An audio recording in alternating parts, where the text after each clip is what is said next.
Hello friends, जैसे कि एक फेमस पोएट और प्लेराइट ऑस्कर वाइल्ड ने कहा है, anyone who lives within their means they suffers from the lack of imagination. तो आज की वीडियो हमारी शॉपिंग वोकैबुलरी पर बेस्ड है।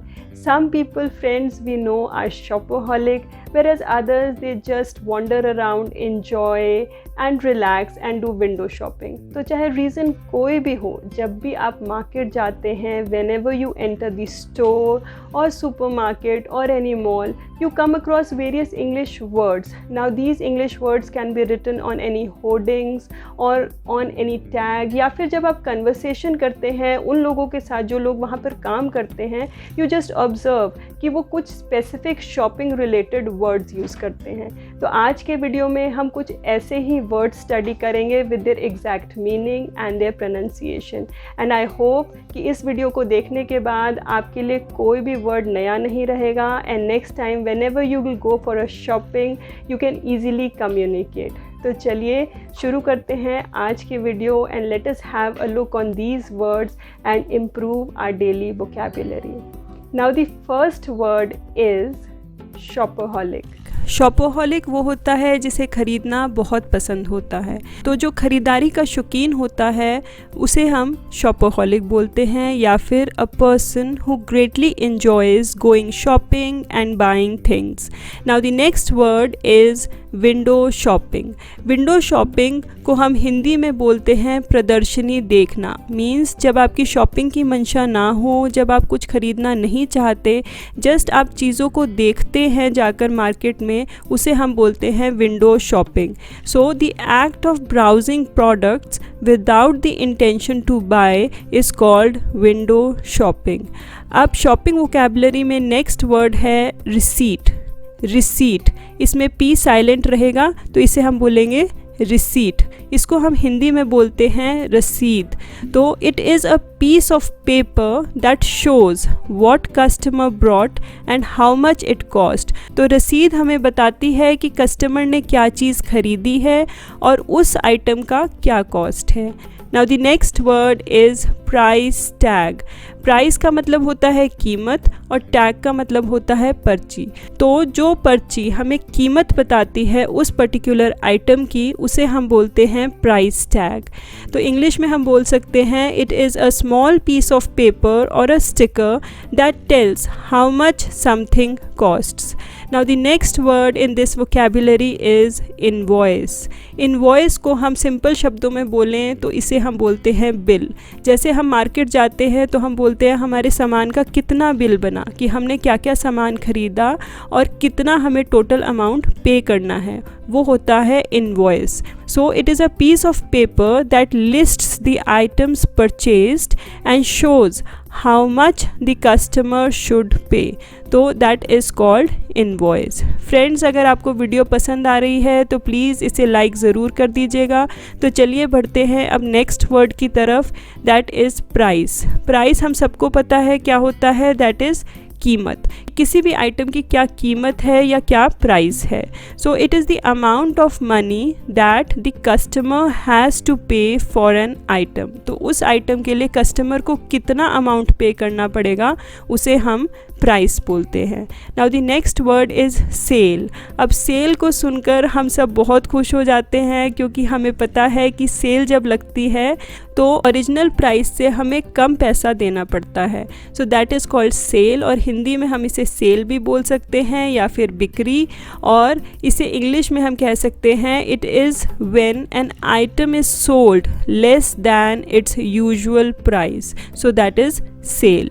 Now next word is discount. ये भी फ्रेंड्स आप सबको पता होगा कि डिस्काउंट क्या होता है। डिस्काउंट का मतलब होता है छूट या फिर सस्ता दाम, कि कितने हमें परसेंट की छूट मिल गई है। जैसे अगर हमने कहा 50% डिस्काउंट है तो 100 रुपये की चीज़ हमें सिर्फ 50 रुपये में मिलेगी। So it is the amount deducted from the item from its original price.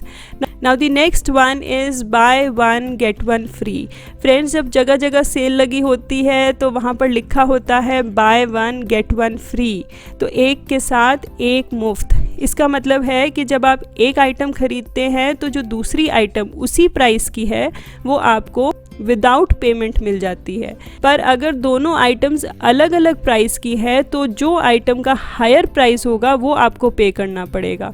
So it is a sale which means that customer pays for one item and will get the second item of same price. Same price बहुत ज़रूरी है, जिसका price ज़्यादा होगा नहीं तो उसकी price लग जाएगी, without paying for it. Now the next is by one get 3 means एक की खरीद पर 3 पाओ। इसका मतलब ये नहीं है कि आपने एक चीज़ खरीदी और आपको 3 आइटम्स उसके साथ विदाउट पेमेंट मिल रही है। इसका मतलब ये है कि जब आप एक आइटम खरीद रहे हैं तो 2 आइटम्स और आप सेम प्राइस की चूज़ कर सकते हैं और वो आपको विदाउट पेमेंट मीन्स फ्री मिलेगी। So it is a sale which means that customer pays for one item and will get the 2 items of same price without paying for it. So a total of 3 items. Now the next in this category is clearance sale. अब clearance sale थोड़ी sale से different होती है। इसको हम हिंदी में बोलते हैं निकासी विक्रय। मीन्स वो सेल जब कोई भी स्टोर अपनी इन्वेंट्री का मतलब है स्टॉक को रिड्यूस करना चाहता है, अपने स्टॉक को कम करना चाहता है, जो पुरानी आइटम्स है, पिछले सीज़न की आइटम्स है, उसको ख़त्म करना चाहता है, तो वो हो जाती है clearance sale. So it is a sale to reduce inventory means जो स्टॉक पड़ा हुआ है पुराना, उसको ख़त्म करने के लिए क्लियरेंस सेल लगाई जाती है। Now the next one is bargain. अब बारगेन होता है मोल भाव। यहाँ पर बारगेन सेल से इसलिए डिफरेंट है क्योंकि सेल में तो कुछ % ऑफ लगा होता है, पर बारगेन में जो रिटेल प्राइस है मीन्स जो ओरिजिनल प्राइस है उससे आप कम अमाउंट में मोल भाव करके शॉपकीपर को दे सकते हैं। तो इंग्लिश में हम बोल सकते हैं to buy something much less than normal. जो उसका नॉर्मल प्राइस है उससे जब आप कम अमाउंट में मोल भाव करके ख़रीदते हैं वो चीज़, so that is called bargain. Next is 70% off everything.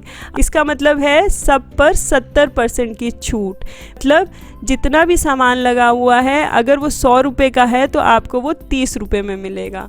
So it is a sale in which price of all the items are reduced to 30% of the original price. Now the next word in this is swipe.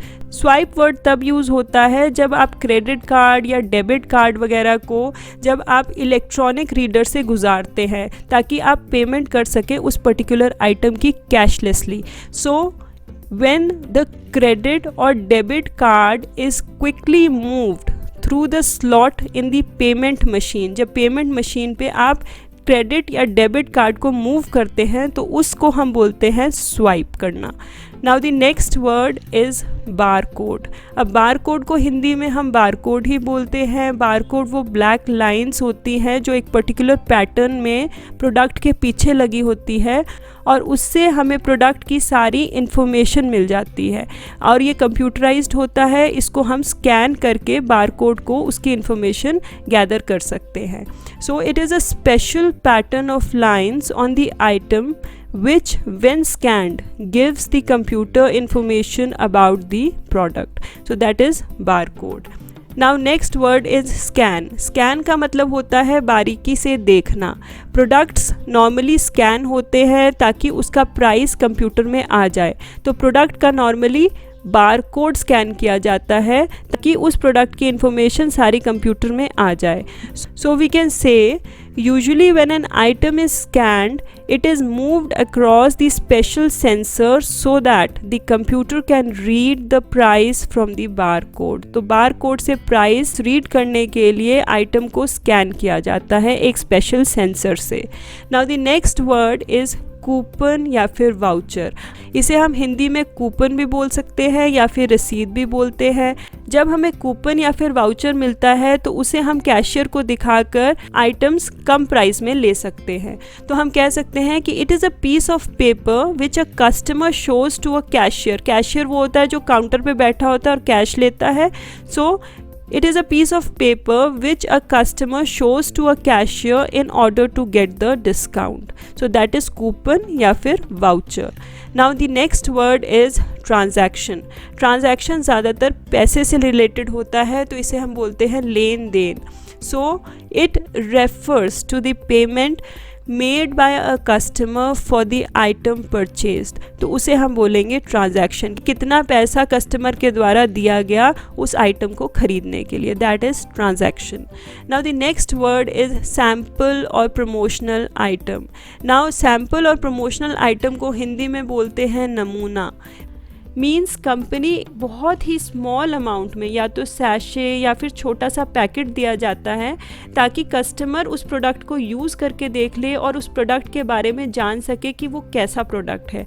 तो वो होता है sample या फिर promotional item. इससे company अपनी product को advertise करती है, कस्टमर को बताती है कि वो प्रोडक्ट कैसा है तो वो उसको आगे खरीद सकता है। So it is a small amount of free product so that the customer can use and learn about the product. Friends, अगर आपको ये वीडियो पसंद आ रही है तो प्लीज़ इसे लाइक ज़रूर करिएगा। और बढ़ते हैं अब नेक्स्ट वर्ड की तरफ, दैट इज़ कैटलॉग। कैटलॉग को हम हिंदी में बोलते हैं सूची। अब कैटलॉग क्या होता है? ये एक छोटी सी प्रिंटेड बुकलेट होती है जो कि कंपनी देती है ताकि वो अपने सारे प्रोडक्ट्स के बारे में बता सके, और वो एक तरीके से प्रमोशन होती है, पब्लिसिटी होती है या फिर एडवर्टीज़मेंट होती है प्रोडक्ट्स की, तो उसे हम बोलते हैं कैटलॉग। तो इंग्लिश में देख लेते हैं, it is a short printed book that a company uses to advertise its products. So that is catalog. Now next is security tag. इसको हम हिंदी में बोलते हैं सुरक्षा चिट या फिर सुरक्षा लेबल। फ्रेंड्स, जब भी आप बड़े बड़े शॉपिंग मॉल्स में या फिर स्टोर्स में जाते हैं, आप ऑब्ज़र्व करिएगा कि हर प्रोडक्ट पे एक लेबल या फिर चिट लगी होती है। अगर आप उस प्रोडक्ट को लेबल के साथ बाहर ले जाते हैं तो सिक्योरिटी अलार्म बज उठता है। तो जब भी आप प्रोडक्ट खरीदते हैं, जब भी आप उसको काउंटर पर लेकर जाएंगे तो आप देखना कि वहाँ पर वो लेबल को, उस सिक्योरिटी टैग को हटा देते हैं। तो हम इसको बोल सकते हैं, it is a special tag attach to an item which is removed when a customer pays for that item. If a customer tries to leave the store without paying for it will set on the security alarm. तो that is security tag. Now next one is escalator. Escalator को हम हिंदी में बोलते हैं चलती सीढ़ी। जब भी हम बड़े बड़े मॉल्स में या फिर स्टोर्स में जाते हैं, वहाँ पर फ्लोर वाइज सेक्शंस में सामान मिलता है, तो हमें हर फ्लोर पर जाने के लिए either we have to use the lift या फिर हम एस्केलेटर का यूज़ करते हैं। तो एस्केलेटर होती हैं वो सीढ़ियाँ जो या तो ऊपर की तरफ जा रही होती हैं या नीचे की तरफ इलेक्ट्रिकली चलती हैं, वो खुद ब खुद चलती हैं, स्वचालित होती हैं, तो उन्हें हम बोलते हैं escalator. So it is a moving staircase which carries people between the floors of the store. It is electrically driven. Now the next word is elevator. अभी हमने बात करी थी लिफ्ट की, तो लिफ्ट को हम बोलते हैं एलिवेटर। लिफ्ट हमें पता है जब हम एक फ्लोर से दूसरे फ्लोर पर जाते हैं तो हम लिफ्ट का यूज़ करते हैं। So we can say elevator is also called a lift used to move people between the floors. Now the next word is fitting rooms या फिर चेंजिंग रूम्स या फिर हम इसे ट्राई रूम भी बोलते हैं। इसे हिंदी में हम बोल सकते हैं कपड़े बदलने का कमरा। सो इन्हें फिटिंग रूम्स या फिर चेंजिंग रूम्स भी बोलते हैं। So it is a room in the shop in which one can try on clothes before deciding whether to purchase them और not. Now the next word is rest room या फिर washroom. बड़े malls या stores में कई जगह toilets को rest room भी लिखा जाता है या फिर वॉशरूम भी लिखा होता है। सो इसे हम हिंदी में शौच घर बोलते हैं। So these are the toilets available for use by the public, customers and employees. So friends, remember restroom and washrooms are toilets. Now next one is basket. Basket को हिंदी में टोकरी बोलते हैं, और अगर आप थोड़े अमाउंट में सामान ले रहे हैं तो हम ज़्यादातर बास्केट का यूज़ करते हैं। बास्केट प्लास्टिक की टोकरी होती है जिसमें जब हम सामान लेते हैं तो उसमें इकट्ठा कर सकते हैं सामान। So it is a mesh container usually made of plastic to hold items. पर अगर हमें ज़्यादा अमाउंट में सामान लेना है और बहुत भारी सामान है तो हम ट्रॉली का यूज़ करते हैं। ट्रॉली पहिए वाली टोकरी होती है जो कि किसी मेटल की, ज़्यादातर स्टील की बनी होती है, और उसको आप इजीली पुश कर सकते हैं और सामान को इजीली कैरी कर सकते हैं।